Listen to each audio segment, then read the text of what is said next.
이번 강의에서는 자리용과 변수에 대해서 알아보도록 하겠습니다. 시작하기에 앞서 기본 코드 틀을 작성하고 강의를 진행하도록 하겠습니다. 처음에는 샵 include git standardC 헤더 파일에 using namespace 스탠다드를 해주시고 int main 출력을 빠르게 하기 위해서 sin.type 0 sync with studio를 false 값으로 바꿔줍니다. 그러면 이제 자료형에 대해서 알아보도록 하겠습니다. 수학에는 다양한 객체들이 있죠. 정수, 자연수, 실수, 복소수, 벡터, 행렬, 순서상, 집합, 직선, 원, 곡선 이런 것들이 다 수학에서의 객체인데 얘네들을 저희가 분류하는 이유는 뭘까요? 만약에 정수와 행렬이 있다고 생각을 해보면 정수 더하기 정수끼리 덧셈을 이렇게 자연스럽게 정해야 됩니다. 그리고 행렬 더하기 행렬도 자연스럽죠. 그런데 정수 더하기 행렬의 규칙은 저희가 아는 바에선 존재하지 않아요. 그렇기 때문에 얘네의 분류를 제대로 해주지 않으면 그 값들과는 연산이 다르고, 그리고 정수는 정수 하나로 표현이 되는데 행렬 같은 경우에는 정수의 여러 개의 정수가 모인 거죠. 그리고 이 정수 부분을 실수로 확장시킬 수도 있고요. 그렇기 때문에 둘이 가지는 그 값들의 정보도 다르고 그렇기 때문에 분류를 해주는 게 당연합니다. 정수 곱하기 행렬에 대해서 생각을 해보자면 얘는 정해야 되는데 얘는 뭐냐 라고 하면 얘 또한 정수 곱하기 정수 규칙과 행렬 곱하기 행렬의 규칙과는 조금 다르죠. 그렇기 때문에 정수 곱하기 행렬을 따로 또 분류를 해주기도 합니다. 그래서 결국에 분류가 중요하다는 건 확인할 수 있죠. 기본적으로 자료형에는 인티저 자료형과 char 캐릭터 변수 그리고 double이라는 세 개의 자료형이 있어요. 더 많은 자료형이 있긴 하지만 기본적으로 이 세 가지 자료형을 바탕으로 구성되어 있기 때문에 얘네부터 알고 넘어가면 됩니다. int 같은 경우에는 정수형을 뜻해요. 그리고 캐릭터는 문자를 나타내고요. 더블은 실수를 나타냅니다. 인티저랑 캐릭터는 자연스럽게 그 줄임말로서 확인할 수 있지만 더블 같은 경우에는 저도 그 의미를 잘 모르겠습니다. 아무튼 이 세 가지는 꼭 외워주시고요. 근데 앞서 말했던 행렬은 왜 없을까요? 방금 말했듯이 정수 여러 개로 행렬을 만들어줄 수가 있어요. 그 과정은 나중에 구조체에서 더 자세히 알아볼 거니까 일단은 넘기겠습니다. 그 다음에는 변수를 알아볼 건데 변수는 이제 자료형이 있다면 변수가 바로 따라와야 하는 거예요.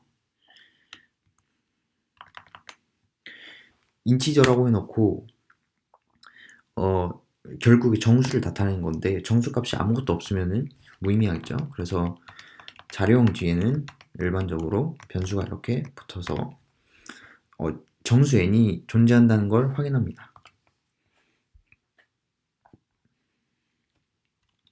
정수 n이 생겼는데 n이 지금 아무 값도 없죠. 그래서 만약에 여기에서 n을 출력하게 되면은 0이 나오지만 이거는 컴파일러 그러니까 n이 0일 수도 있지만 사실 0이어야 될 이유는 없단 말이죠. 그래서 여기서는 편의상 이 에디터가 n을 아무 값도 지정해주지 않으면 0이라고 생각을 하지만 실제로 그 값이 아닌 이상한 값들이 나올 수도 있기 때문에 꼭 처음에는 n의 값을 설정해줘야 합니다. n이 5 이런 식으로요. 그런데 여기서 등호가 조금 이상하죠? 이거는 사실 n의 값을 5라고 정의한 겁니다. 그런데 배정문과 등호의 구별이 모호하기 때문에 조금 혼란이 생길 수도 있는데요. 일단 말하면서 더 진행하면서 이에 대해서 더 설명해 보도록 하겠습니다. 선언을 했고 초기화를 했습니다. 그리고 선언과 초기화는 구분해서 할 수도 있어요. 여기서 n은 5 이렇게 해도 무관합니다. 다만 간편하게 줄이려고 이렇게 두 개를 한 줄에 쓸 수 있습니다. 그리고 n 값을 언제든 4 이런 식으로 바꿀 수가 있어요. 이럴 때 조금 이상하죠. 만약 이게 등호를 의미한다면은 n은 5고 n은 4기 때문에 얘는 해가 없습니다. 불능이죠, 불능. 그렇기 때문에 얘를 등호로 이해하는 거는 이치에 맞지 않습니다. 그래서 사실 얘가 어떤 의미를 하냐 하면은 배정문이라는 걸 이용하거든요. n에게 5라는 값을 준다. n에게 4라는 값을 준다. 뭐 이런 식으로 이해를 하는 게 맞습니다. 수학에서도 이런 기호가 존재하는데 프로그래밍에서 이게 관례적으로 사용하다 보니 좀 수학적으로는 잘못된 표기임에도 그냥 사용되고 있습니다. 간혹 수학적인 성격이 짙은 그런 프로그래밍 언어들도 존재하거든요. 그런 프로그래밍 언어들에서는 이런 식으로 배정문 사용법을 이런 식으로 만들기도 하고요. 또 수학에서 배정문을 다른 방식으로 이런 식으로도 표현하거든요. 그래서 이 두 가지 방식으로 수학적으로는 이렇게 표현을 하기도 하고 수학적인 프로그래밍 언어는 이렇게 하기도 한다. 하지만 C 언어는 관례가 굳어졌기 때문에 여전히 이걸 사용하고 있습니다. 그래서 얘네가 등호가 아니란 점에 항상 주의해 주시면 돼요. 그러면은 등호는 어떻게 적어야 되냐? 그랬을 땐 이제는 n 등호 기호를 두 번 적어줌으로써 등호의 역할을 할 수 있어요. 이 부분에 대해서는 아직 모르지만 이게 n은 4라는 명제를 뜻해요. 그렇죠? 그래서 이걸 가지고 n은 4라는 명제가 참인가 거짓인가를 가지고 다른 것들을 확인할 수 있어요. 그러면 이제 기본적인 변수의 사용법에 대해서는 다 익혔습니다. 그리고 덤으로 이제는 상수를 알아볼 거예요. 상수는 변수와 달리 그러니까 그 문자의 값이 변하지 않는 거겠죠? 근데 얘는 그렇게 특이하지 않죠. 그냥 변수의 값을 바꾸지 않으면 그게 곧 상수인 겁니다. 그냥 n은 5 해놓고 뒤에서 한 번도 n 값을 변경하지 않는다면 그게 상수죠.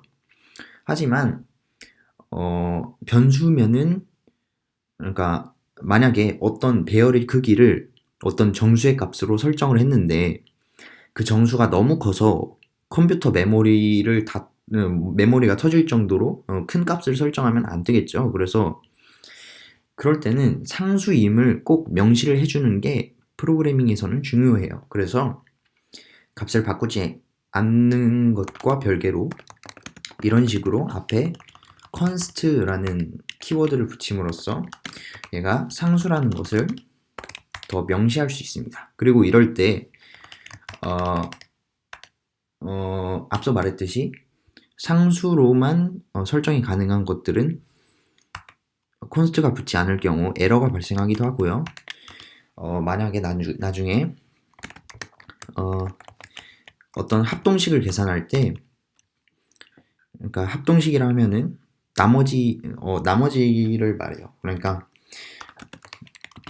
뒤이어 나올 모든 값들을 5로 나눈 나머지로만 다루겠다 했을 때 mod 이 값을 5라고 설정하고 나눗셈을 이런 식으로 계속 해나갈 거예요. 그랬을 때 이런 모드의 값들은 const를 붙여줘야지 나눗셈의 속도가 더 빨라지게 됩니다.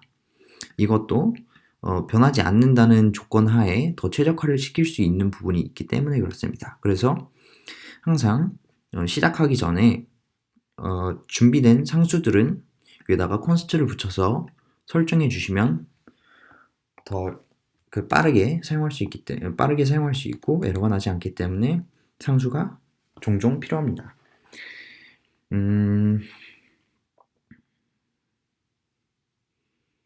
그리고 레퍼런스는 나중에 다루기로 하고 앞서 말했던 캐릭터형 변수 있죠? 캐릭터형 변수 C가 있다고 했을 때 얘 같은 경우에는 인티저의 하위 호환 개념입니다. 그러니까 어떤 의미냐 하면은 얘가 문자이기 때문에 A라는 문자를 C의 값으로 설정을 한 거예요. 그랬을 때 C를 출력해라 하면은 얘가 A를 출력하고 있죠. 그런데 만약 얘는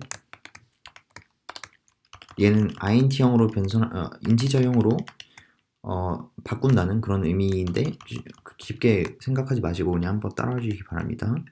그랬을 때 C의 값이 97이 나오는 걸 알 수가 있어요. 97이 A와 어떤 관계가 있냐, 그냥 아무 상관없는 값 아니냐 했을 때 그게 아닙니다. 이 97이라는 값은 사실 ASCII 코드를 바탕으로 되는데요.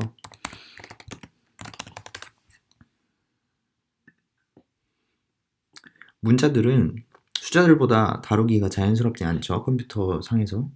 그렇기 때문에 그냥 문자들 같은 경우에 그 번호를 붙여가지고 그 번호를 찍었을 때 출력할 때 이제 그 문자의 모양을 따다가 출력하는 식으로 구성됩니다. 그렇기 때문에 결국 문자들도 다 정수형의 일부라고 생각할 수 있어요. 정확히는 양의 정수 또는 의미 아닌 정수가 더 맞겠죠. 의미 아닌 정수로 표현이 가능합니다. 그래서 그냥 캐릭터 변수로 했을 때에는 이제 출력을 할 때 대신 문자로 대체하여 출력하는 뭐 그런 기능이 있기 때문이지 그게 아니고서는 정수형과 다를 바가 없습니다. 그러면 여기까지 이번 강의를 마치도록 하겠습니다. 감사합니다.